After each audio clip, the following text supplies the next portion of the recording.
Welcome to IVR news. రాష్ట్ర ప్రజలకు ప్రభుత్వం డబుల్ ధమాకా. హర్షం వ్యక్తం చేసిన టీడీపీ రాష్ట్ర కార్యదర్శి గంటా నూకరాజు. గత ప్రభుత్వంలో పేదలకు సెంటు భూమి నుంచి 10% కూడా లీడ్ చేయకుండా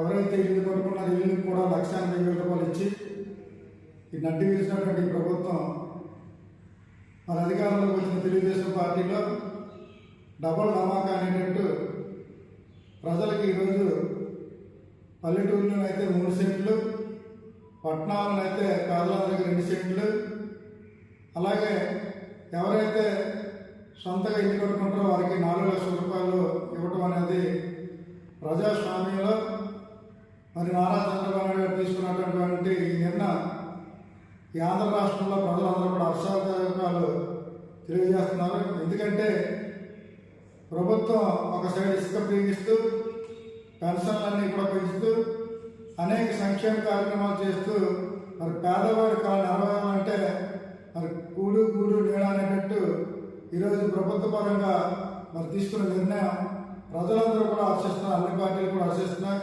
ఎందుకంటే మరి ప్రభుత్వ అధికారులు కానీ అందరితో సమీక్ష సమావేశాలు పెట్టి త్వరలోనే దీనికి ఒక జీవో తీసుకొచ్చి మరి ప్రజలకి మరి అందుబాటులో ఉన్న విధంగా ఈ 4 లక్షల రూపాయలు ఇంటికి కానీ 2 సెంట్ల భూమి కానీ అలాగే 3 సెంట్ల భూమి కానీ ఇస్తుందంటే నారా చంద్రబాబు నాయుడు గారికి మరి పవన్ కళ్యాణ్ గారికి లోకేష్ బాబు గారికి ప్రత్యేకంగా ధన్యవాదాలు తెలియజేస్తాం. అలాగే మోడీ గారికి కూడా ప్రత్యేకంగా ధన్యవాదాలు తెలియజేస్తాం. ఎందుకంటే సెంట్రల్ గవర్నమెంట్ ఈరోజు భారతీయ జనతా పార్టీ కూడా అనేక సంక్షేమ పథకాలు మరి రాష్ట్రానికి ఇస్తూ రాష్ట్రాల్లో కూడా తోడ్పాటు అందిస్తున్నటువంటి మరి మోడీ గారికి ప్రత్యేకంగా ధన్యవాదాలు తెలియజేస్తూ సెలవు తీసుకుంటాం.